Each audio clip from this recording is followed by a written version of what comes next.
আমরা যেই পুকুরটাতে মাছ ধরেছি জি এটা সহ টোটাল কয়টা পুকুর আছে? এটা সকার 8টা পুকুর আছে ছোট বড়। আচ্ছা ভাই, এই যে আপনি পুকুরগুলো নিয়ে দেখালেন, জি। সবগুলো পুকুরে কি কি মাছ আছে?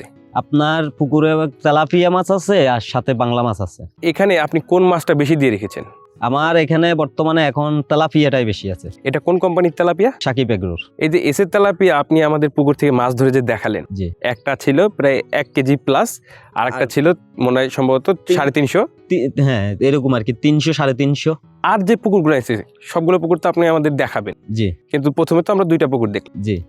অন্যান্য পুকুরে আপনার কি সাইজের মাছটা আছে? অন্য পুকুরে বলতে নাসরিঙে মাছ আছে আপনার বর্তমানে 15টা কেজি। আচ্ছা, আর বাকি যে পুকুরটা দেখছেন এই একটা পুকুর ওইগুলা সেচ দিয়ে দিছি, ওইগুলার মাছ বিক্রি করছি 2 কেজির উপরে। আচ্ছা, ওইটা কি এসে তেলাপিয়া? হ্যাঁ এসি তেলাপিয়া, সবই এসি তেলাপিয়া। সবই এসে তেলাপিয়া, মানে আপনি এসে তেলাপিয়া ছাড়া কোনো অন্য মাছ না না না অন্য মাছ অন্য কোনো তেলাপিয়া দিই না, শুধু এসি তেলাপিয়া। এসে তেলাপিয়া। জি। আচ্ছা ভাই, এই যে আপনি এসে তেলাপিয়ার কথাগুলো নিয়ে বললেন, এই এসে তেলাপিয়ার সাথে আপনি কতদিন যাবত আছেন? আজকে 2 বছর। আচ্ছা, এই যে এসে তেলাপিয়ার আগে কি কি মাছ চাষ করতেন? এসে তেলাপিয়ার আগে আমি বাংলা মাছ করছিলাম, বাংলা তেলাপিয়া ওইগুলো চাষ করছিলাম। এখন ওইগুলো সবগুলা বাদ দিয়ে এখন বর্তমানে এসে তেলাপিয়া করতেছি। সবগুলো থেকে আপনি এটা কি অন্যরকম রেজাল্ট পাচ্ছেন নাকি?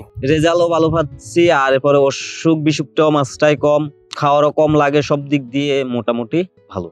আগে যে বলেন যে 2 বছর আগে অন্য তেলাপিয়া চাষ করতেন, সেই সাথে কি বাংলা মাছ চাষ করতেন? হ্যাঁ তার সাথেও বাংলা মাছ চাষ করতাম। একক যদি কেউ বাংলা মাছ চাষ করতে চাচ্ছে, সেক্ষেত্রে বাংলা মাছ এবং এসে তেলাপিয়া জি, এই দুইটার ভিতরে কোনটা বেছে নিলে মানে সবচেয়ে তেলাপিয়াটা বেছে নিলে ভালো হয়, কারণ বাংলা মাছ আপনার সময়টা বেশি নেই।